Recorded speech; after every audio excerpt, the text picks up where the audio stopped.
Hello and welcome. I'm Joanne Corey, Director of Events and Alumni Relations in the University of Oxford's North American office. We're based here in New York.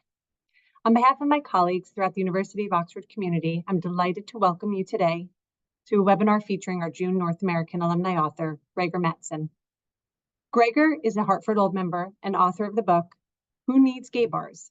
Bar Hopping Through America's Endangered LGBTQ+ Places. He is a professor and chair of sociology at Oberlin College Conservatory in Ohio, where he teaches courses on cities, sexuality, and nightlife. We look forward to hearing from you today, Greggor. Thank you for joining us.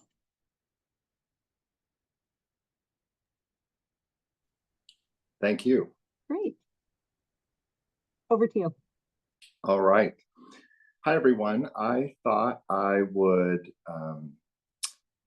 read just a brief selection from the intro that gives a sense of what the project is and how I got about it. And then I would be delighted to take any questions you have in the chat. I see that some of you sent some questions along earlier, and they're great. So I hope we have time to get to all of them, because this will be a lot more fun if we have a conversation. All of us had enough of Zoom lectures recently. So, my favorite gay bar died in 2013, and journalists and real estate developers danced on its grave. It was known as a man's world, and it was a well-worn bar in Cleveland, Ohio, across the street from my best friend's apartment. A man's world was the kind of old-school gay bar with blacked-out windows that you had to be buzzed into. The kind with extravagant decorations for every holiday and a free spread on Thanksgiving and Easter for the queers separated from their families of origin, whether by choice or estrangement. The kind where some of the patrons seemed unhoused and the bouncer had elaborate job stopper facial tattoos. The kind where the patrons reflected the racial diversity of a Black majority city. The kind where one man celebrated his first union job by buying a round of drinks for everybody at the bar, the most touching thing that's ever happened to me at a gay bar.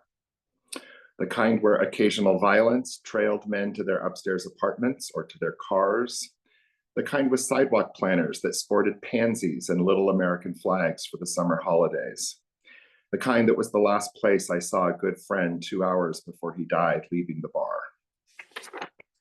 Since 1995, A Man's World had anchored a complex of 3 gay bars that shared one owner, internal doorways, and a courtyard patio. The tool shed on the corner was ostensibly separate from A Man's World, while the basement bar Crossover only opened on weekends and for occasional leather kink events. In their heyday, these 3 bars, often collectively called Man's World, crowned Cleveland's Mr. Leather. They also hosted dances by the Rainbow Wranglers, the gay and lesbian country western dance group. They hosted puppet shows in the courtyard. Everyone loves puppets. Pool league tournaments, reunions of friends, and anniversaries of lovers.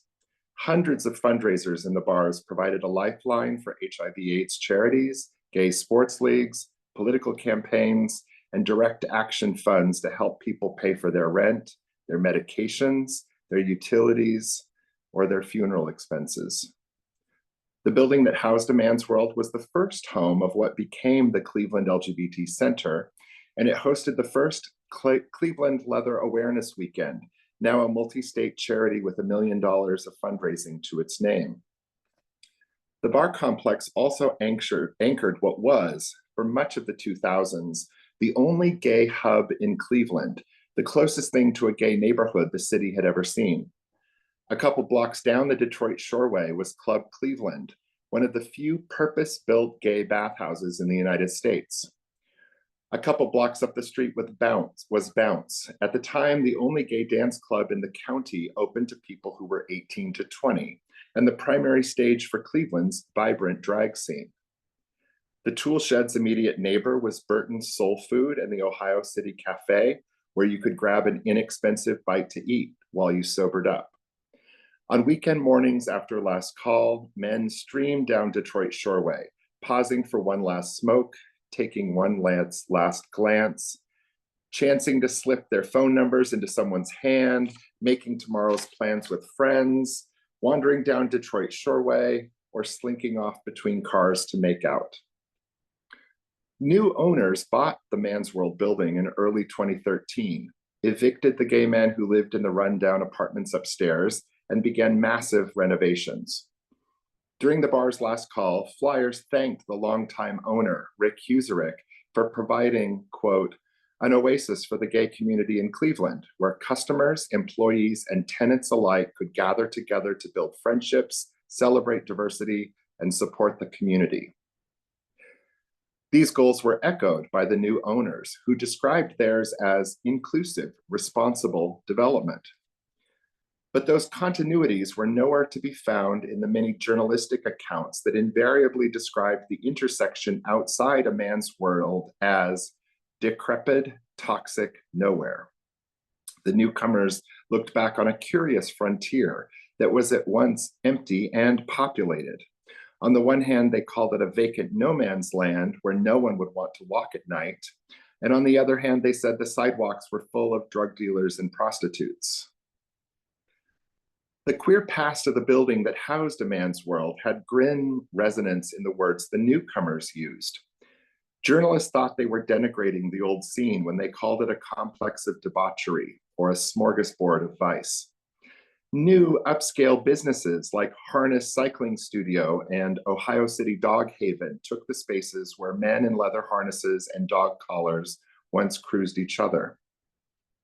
Many gay men celebrated the new order in that corner of the neighborhood. A white former bartender from a man's world heralded a kind of post-gay reality, reporting, quote, I don't think there's a need for a gay scene in Cleveland anymore. I go wherever I want with my friends. Every bar is a gay bar. Yet the parts of the queer scene that were racially and economically diverse were absent from the neighborhood's new Tony boutiques and art galleries. If a man's world presided over a decaying corner of poverty, it's because Cleveland's queer people are also poor. If we stood in the vacant lots described by cheerleaders as missing teeth, they reflected our own smiles. Because it was our gay village, we looked askance at the redeveloper's claims to have founded a village of his own. If we did not shun drug dealers, it's because we know that middle-class folks get their ecstasy and pot from their friends. We know all the reasons why a man on the street locks eyes with you for longer than is necessary, and why that can be so threatening to white people if he is not. And we knew that a transgender woman will be arrested for selling sex, whether or not she ever has, in a city where her safety is still an afterthought. When a man's world closed, there was very little hard data about gay bar closures, but it was clear that gay bars were in trouble. Mainstream news outlets began sounding the alarm, saying that the gay bar is dying, or openly asking, do gay people still need gay bars? Rising LGBTQ+ acceptance had liberated gay bar patrons to visit any old straight bar, goes the story. Smartphone dating apps like Grindr and Tinder have eliminated gay bars' roles in helping us meet. Gentrification has pushed those bars out of the neighborhoods they helped make hip. Fully 45% of gay bars closed in the 21 years between 2002 and 2023. But how that 45% hits depends on where you stand. In big city gay neighborhoods, it might mean a couple fewer choices out of many similar bars for a night out. But it might mean the loss of all the bars for queer people of color, as happened in San Francisco, or the only club for 18-year-olds, as happened in Cleveland. In rural counties, it might mean that the only public queer space within 100 miles had winked out of existence, as happened when Equality Rocks closed in Joplin, Missouri. The question, who needs gay bars, is very different if you're sitting in Manhattan, New York, or Manhattan, Kansas. The difference between a place with the most gay bars in the country versus a city that has zero. As my ex could have told you, however, I'm not the perfect person for this project. I go to bed early, the product of chronic fatigue that is not abated despite getting my severe depression under control, and acquiring that most essential life accessory for a gay bear, a CPAP night breathing machine. I'm a cisgender man who lacks direct experience to the vast majority of LGBTQ plus people.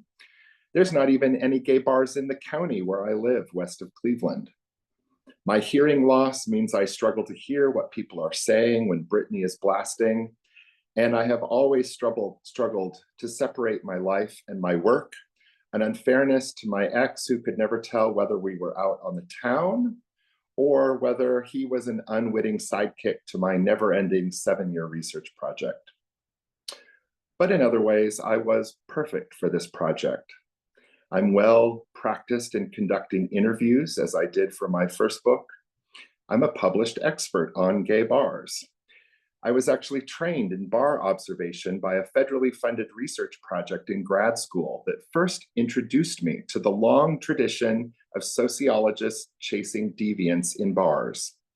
That I was hired precisely as one of those deviants, the gay man working for straight women, was an irony lost on me until much later, after I was fired for fraternizing with the subjects.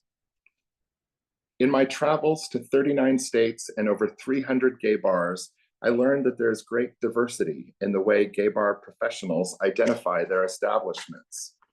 Gay bars and lesbian bars, yes, but also queer bars, women's bars, everybody bars, and my favorite, alternative lifestyle bars.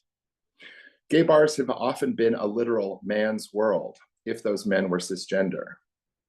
I also learned that it's difficult, though not impossible, to operate a radical queer business in a workaday regulatory world.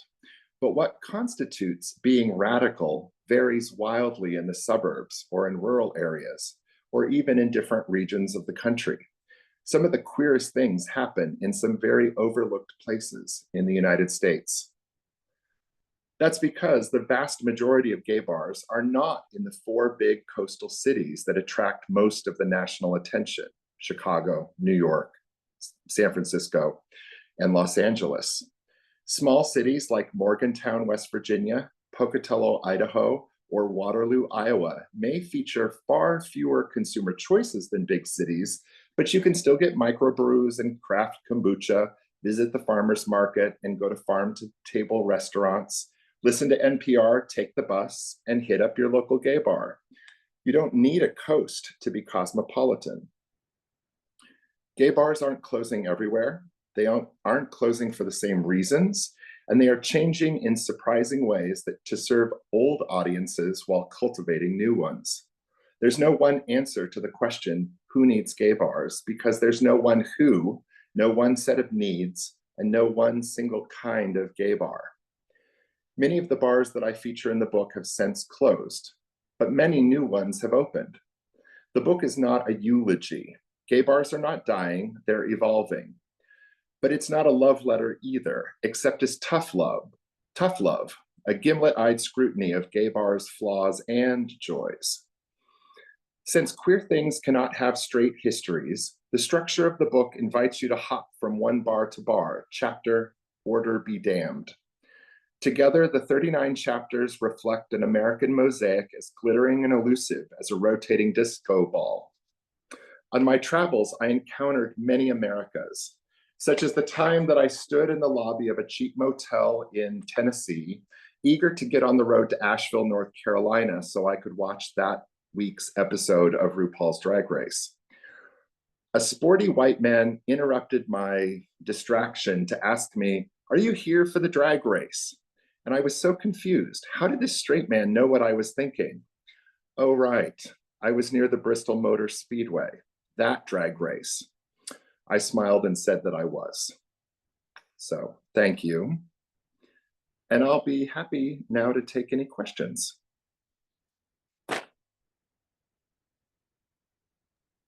Greggor, thank you.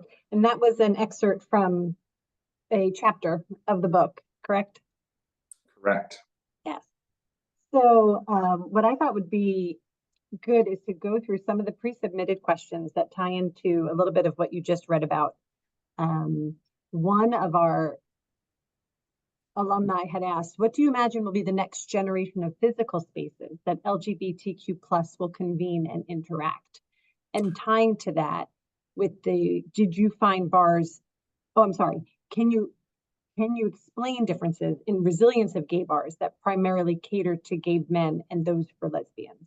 You want to separate them? Sure, Mhm. sure. There have never been as many lesbian bars as there are for gay men. At the height in the late 80s, there were over 200 lesbian bars, but these days there's only about 32 or 34 in the United States. But lesbian bars have lessons for gay bars that are struggling. Lesbian bars became all gender spaces much earlier than bars for gay men did. And I think lesbian bars have really perfected the model of how do you have an all gender, all orientation space that still caters to a niche of the LGBTQ plus community and serves the patrons who it's designed to while not excluding anyone else. So I was very keen to interview lesbian bar owners when I was driving around. I would go out of my way by hundreds of miles just to go to a lesbian bar. And I was really, I don't know, maybe patronizingly cautious about approaching the bars and thought I had better be really respectful, thinking back to my time when I was an undergrad, when the lesbian bar up the road in DC wouldn't let you in if you weren't accompanied by a woman. And it turned out I didn't need to have been so cautious. The lesbian bars, yeah, were all really welcoming. And in fact, the largest lesbian bar in the country is in Dallas, Sue Ellen's. And the owner was like, I don't know why we need a lesbian bar. Ask him. And so she pointed me to this gay man at the corner who I guess was a regular. And he gave this really passionate defense that women have their own charities and their own sports events, and they need a place to listen to music by lesbian artists. And this was really important. And there was no irony in his defense of a space that he liked coming in the afternoon. So increasingly, all LGBTQ plus bars are going to have to take a lesson from lesbian bars and celebrate the culture of the people who come there, but also be open to the straight people who are often needed just to keep the lights on. I'm looking at this question about resilience. In recent years, the fastest growing type of gay bar is the all gender bar. So bars were fairly gender segregated in the 70s and 80s, but that gender segregation has been on the decline. And in the last couple of years, the fastest closing type of bar is a bar that only serves cisgender men. So I think— So is that the most surprising aspect that you found in some of your research? Yeah, I think so. And another surprise has been when I was doing the research in 2018 and 2019, there were only about 15 lesbian bars in the country, and now there's about 34. So lesbian bars have almost doubled in the last 15 years. So this new formula of being an all-gender space that serves, that targets one particular part of the queer community, that seems to be being successful. So that was also a surprise to me. Right. Can you talk a little bit about some of the historical context that shaped the emergence of gay bars and how that has evolved over time? Sure. One of the things that surprised me when I was looking at the gay bar histories was the bars before Prohibition had a lot more in common with the bars that we have today. So for example, the queer bars where the bars where queer people gathered before Prohibition in the 20s and 10s, they were mixed orientation spaces. So we shared them with straight people, and they were not gender segregated. So not just were there gay men and lesbians, but there were also people who today we might call trans who were also in these spaces. Like today, they were organized around entertainment. Almost all the owners who I interviewed said, when we opened this gay bar in the 80s, you just put out a sign that said gay bar and people showed up.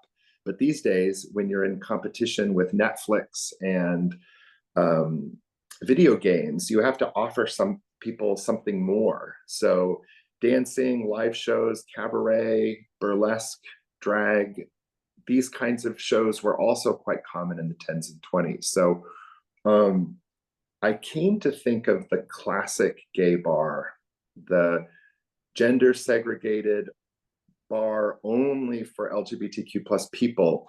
That's kind of the historical anomaly and sort of reflects the rise of out culture after Stonewall in 1969.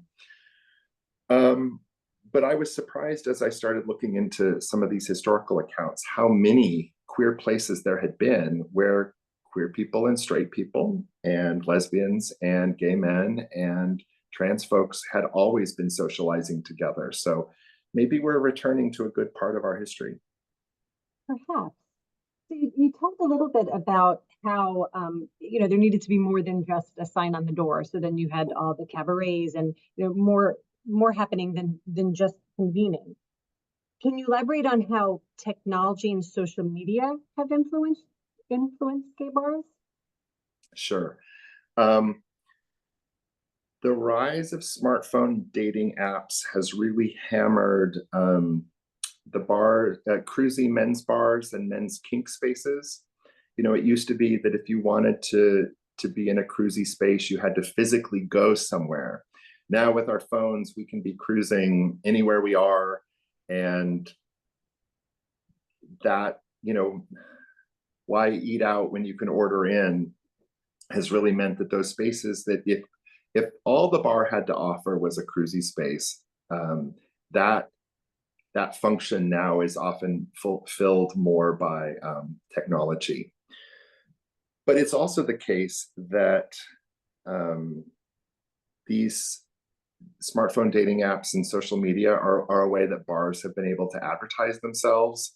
I found a couple of bars where the owners asked the staff to log on to Grindr because they were near an interstate freeway. And so suddenly there would be, sexy torsos all in one spot, encouraging people to get off the freeway. Several bar owners said that their drag artists were some of their best advertising because they have lots of engaged followers. And when the drag artist is putting on their makeup saying, come and see me down at Joe's. You'll never guess what I'm going to lip sync to. That kind of engagement was one way that some owners who didn't have to spend any money for advertising. So social media didn't really affect, or dating apps didn't really affect lesbian bars. So these sweeping generalizations that Grindr killed the gay bar isn't true. But it's also true that the bars that only offered a sexy place, they have really had to refocus their efforts and offer something more than just a cruisy spot. Sure. Yeah, social media has changed probably all parts of our lives, right? Yeah, as much as social media, though, you can watch drag shows on YouTube. You can watch drag shows on Netflix. You can watch We're Here on HBO Max. So, it used to be if you wanted to consume queer culture, you had to physically go to a place where it was taking place. It's a good thing that now we have access to media that reflects our lives, but it certainly means that there has to be something more engaging when you go out. And it means that now those performers are now in competition with Hollywood productions. A lot of I was surprised how many drag artists said that they didn't like RuPaul's Drag Race for what it had done to the art form.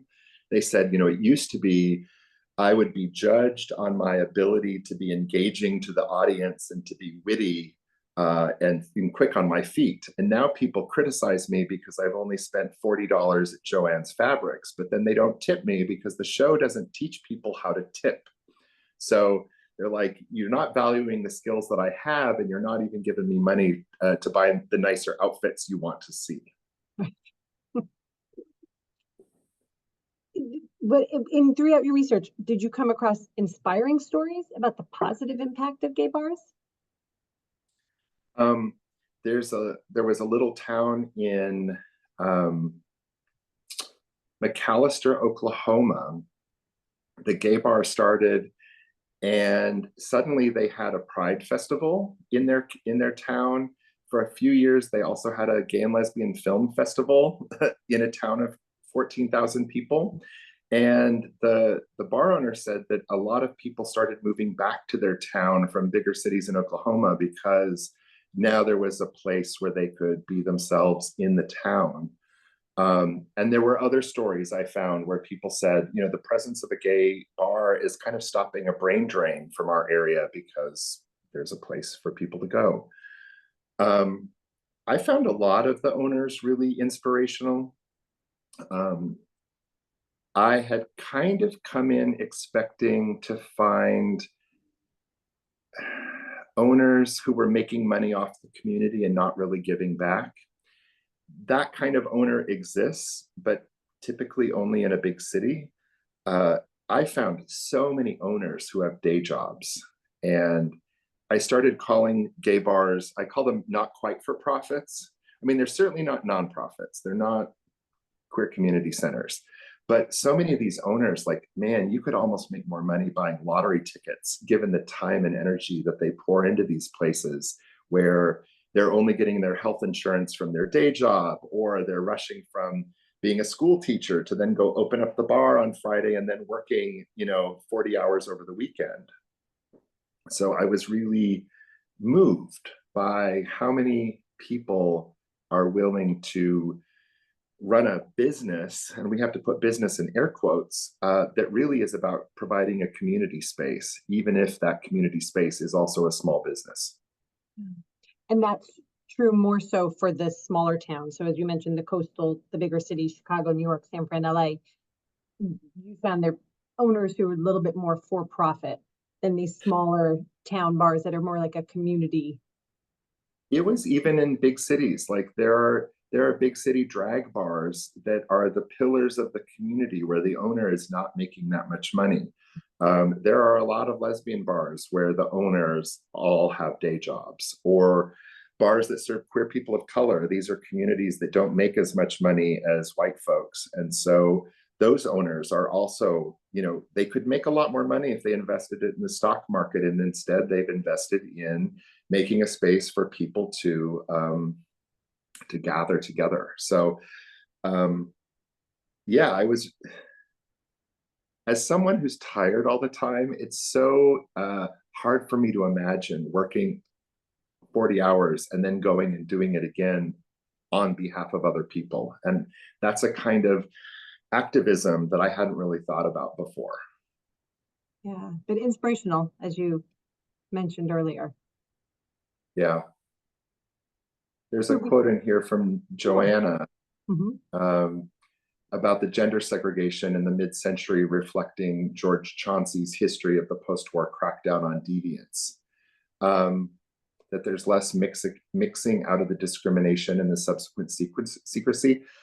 I think that's part of it, but it was also certainly the fact that bars, particularly after Prohibition, were enforced as men's only spaces.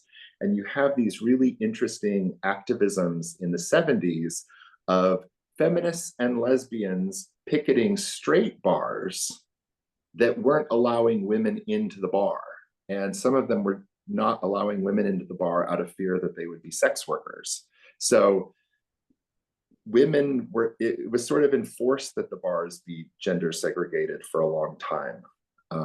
But I love George Chauncey's book. It's interesting. We have his great deep research about New York City, and other cities had totally different histories because the mafia influence just wasn't there. And in some cities, the police department actually played its own form of mafia, as it did in Seattle. So I keep waiting for us to get more deep gay histories of Milwaukee and Houston and, Louisville. Perhaps you'll write one of those books. No, I won't. I've done my part. I gave it the office. So your book focuses on the importance of gay bars. Do you address criticisms of these spaces within the book? Yeah, a lot. I am uneasy about calling gay bars safe spaces, as many people do, because I'm not sure that you can have safety in the presence of alcohol. As I said in the introductory thing, I have a friend who died leaving the bar. He was probably drunk driving, and he drove off the road and died. That isn't a safe space. And I've been roofied in a bar by someone who wanted to make me unsafe and didn't manage to. And certainly a lot of people have experiences of unwanted touching in bars. It's also the case that bars are not very friendly to people with disabilities, whether they be disabilities of access. So many bars have steps up into them.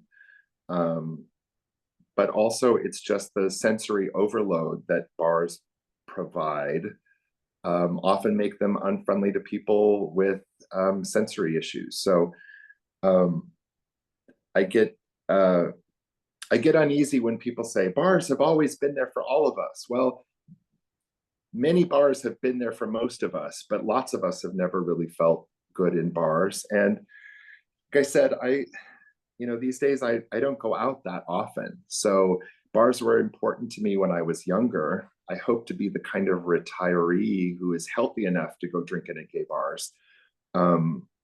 But I still find it really odd that we as a people find ourselves in small businesses. And that's quite different from straight people who community, ethnic communities, racial community, religious communities who gather together in families and churches and other sort of civil society places. Queer people, we've got small businesses. And that's something really, I don't quite know yet how to reckon with that, even though I wrote a whole book about it. Thank you for that. Can we back up a bit and talk about Sure. your first gay bar experience? Sure. I didn't realize till I was writing this book how weird my first gay bar experience is. I grew up near Portland, Oregon, in a small town, and we all knew about the City nightclub in Portland. We all knew that it was owned by a pedophile. It was an all ages gay nightclub. So I counted as my first gay bar experience, but it didn't actually serve alcohol. It never occurred to me till I was writing this book, like, how the hell do you pay your rent if you're not selling alcohol? This was a place, I don't remember if you had to be 14 or 16 to go.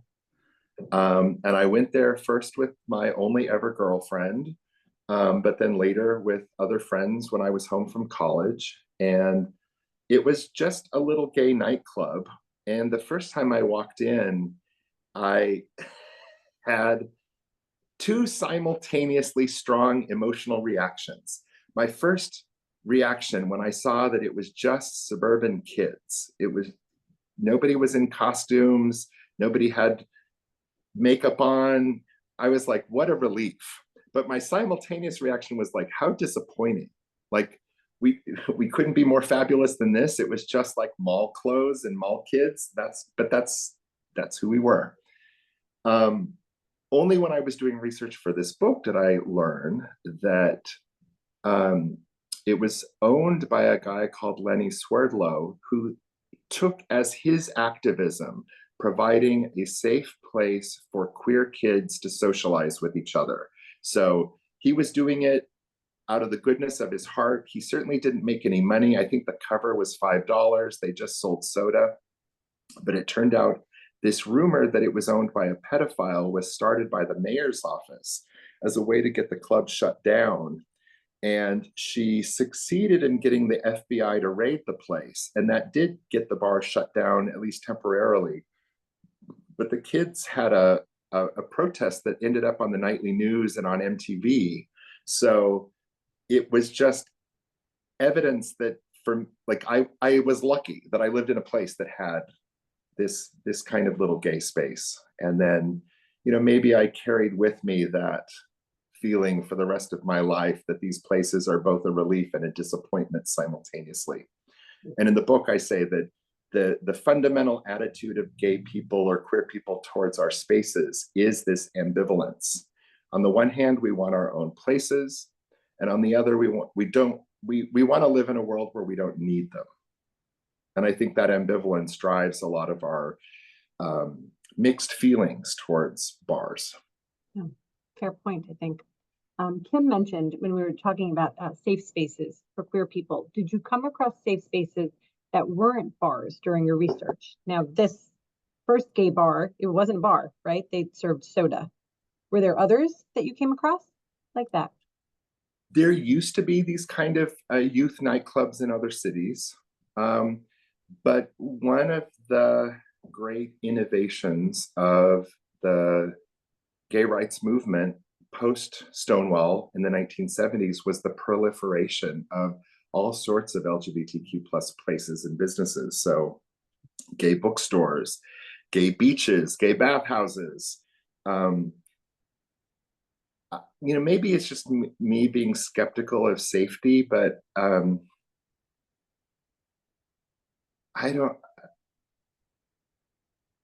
part of what's attractive about bars is their danger. And it's dangerous to put yourself out there and hit on somebody in public. And when you don't get punched as a result of it, there's something exhilarating about that. Maybe even as exhilarating as the person responding to your advances. So, yeah, I guess I don't know how to think about safety, but I really want to think about absence of violence. And one of the things that makes gay bars special is they invert the normal relationship of things. At a gay bar, everyone is queer until proven otherwise. Whereas out in the world, it's the reverse. And I think that kind of specialness is part of what means that even if we lived in a perfect world with total acceptance and lack of queer violence, we would still want to be in a place, at least sometimes, where the normal order of things is inverted and where the assumption is that the other people across the room are like you. Sure. So now on that, what about straight people in LGBTQ plus spaces? Yeah, absolutely.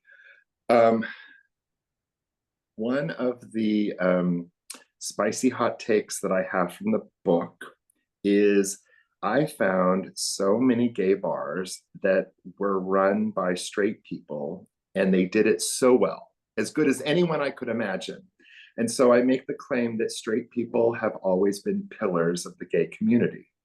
And there's some of my queer elders who really take issue with that. And my reply is, how many bartenders did you know who were named Mama? And we all know them. Like that's just like it's a type. And have been straight women who have been bartenders at gay bars who have given us hugs maybe when our own mothers couldn't. And so it's really made me think less about who is the identity of the person who owns or runs the space and what of our LGBTQ plus culture do they allow us to reproduce and take space in. So there's always been straight people in gay places, and increasingly straight folks are key to the business model. So what I tell other queer people who are uncomfortable with the straight people in their midst is to say, you're in charge of this space too. Like, yes, the owner needs to set the scene, but if people are misbehaving, you can tell them that's not how we do things here and take some ownership of it. And to my straight friends who have gone to gay bars with me, I'm like, it's just like going to any other place that's not quite your community. Stand back, clap, and tip well. Good points. Great. So a few questions about Washington, D.C. If we can travel that way. Grant says, I see you attended George Washington in Washington, D.C. Given the large percentage of people in D.C. who identify as LGBTQ+, do you have any observations about how D.C. might differ from other cities, large or small? Louise wants to know too. Yes. It was hung jury that Hung used jury? It was called hung jury. I don't know why it was called that, but it was near a bunch of courthouses. But that was the lesbian bar where you had to be accompanied by a woman. And one time my friends had gone on ahead, or maybe I wasn't ready and they left me behind. And I got there late. And the woman was like, how do you know that how am I supposed to know if you're gay? And I'm like, my belt matches my shoes, was my sort of, I thought I was very clever at the time, but it really sounds sad these days. DC differs. Let me think. Well, one of the ways that DC doesn't differ is the bars that served primarily queer men of color have closed in a city that used to be a Black majority city and only recently lost that status. So DC, I'm trying to think, is it different? I mean, one of the things that's different is it used to have sort of one gay neighborhood, and now the gay scene is kind of smeared across the city. I went to DC for the book, and the last chapter of the book is actually about a bar that says that it's not a gay bar, but it's full of gay people. It's super campy. It's Dacha, if you know it, Dacha in Shaw. And I use that to sort of meditate on what might gay bars look like in the future. And it turns out they look an awful lot like the bars that we have. It's just maybe they don't need to be so invested in gayness, on paper at least. Although this bar, it did more for Pride Month than the gay bars did. But it also did more for Asian American Pacific Islander Heritage Month than gay bars did. And it also did more for Juneteenth than other gay bars did. So this was a bar that just like threw itself out there into the community. And for me, that just, shows that you don't have to necessarily be gay to make a place where gay people can find each other and feel at home at. So I guess that's what I'd say about DC. Yeah, great. So Graham Napier, Stonewall Inn here in Greenwich Village, is sometimes accused of exploiting the LGBTQ plus history and people. For example, by overcharging for drinks during Pride Day, week, or month. They get away with this because of their history, even though the present place is neither the same building nor the same business as in 1969. Do you have thoughts or comments on that, Greggor? Sure. Stonewall is, I had to write about Stonewall because Stonewall is the gay bar whose name everyone knows, although not everyone realizes that the Stonewall riots were about the bar. I write about it because it's the only national monument to LGBTQ plus people, and yet the monument is not to the building that houses the bar, it's only to the facade and the streets around it. So the Stonewall National Historical Monument doesn't include the building itself. And yet there's something kind of fitting about the fact that the monument is named after a business when we as queer people have always depended on small businesses for our places to gather. The only other national monuments that are to a business are to long closed businesses like taverns. There's some famous taverns that have, national monuments. It's true that the business is not the same. It is in the same building that was there during the riot, and that's how they were able to get landmark status. But I'm quite touched that they managed to be a place during every day. I mean, whether they are overcharging during Pride more than the other bars overcharge during Pride, that I don't know because I'm not in New York during Pride. But I find it touching that you can go to a historical place that has been updated.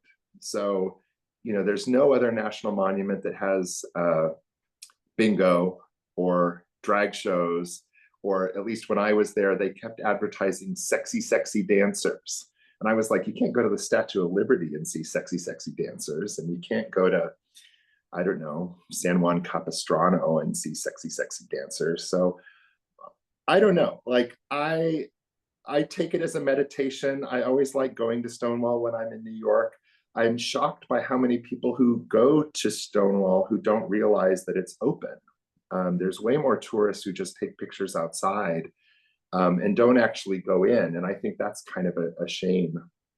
Maybe that's why they have to overcharge during Pride. I don't know. Perhaps they need better promotion to say, come on in, we're open. Yeah, exactly. I mean, it's like going to Paul Revere's Silver Studio, and if it still sold you like silverware and earrings or stuff, this is a place that's still selling what it used to. I mean, Stonewall is so interesting because the lore outstrips what happened, or maybe another way to put it is that what we think happened, we don't know so much of what actually happened because there's so many competing accounts. So I'm more interested in Stonewall as a symbol. And for me, it's a symbol of a small business that has resurrected itself and still allows us to take place inside. And there's something I find kind of moving about that. As a tourist from a small town, I'm country mouse in the big city. And so maybe I'm easily impressed. Well, please let us know when you're back in New York. Yes, I will. In person, not just on the webinar here. I see we're wrapping towards the end of the hour. Could you talk to us? What do you hope readers take away from your book? What conversations or actions would you like to see sparked as a result of engaging with Who Needs Gay Bars? For people who own gay bars or work in them, I want them to see how creative and resilient they are. There's chapters in there about COVID because COVID, I really thought it was going to deal a mortal blow to a bunch of establishments. And it turns out for queer people, this was not our first pandemic. And we had a lot of resources, conceptual and community-wide, to survive it.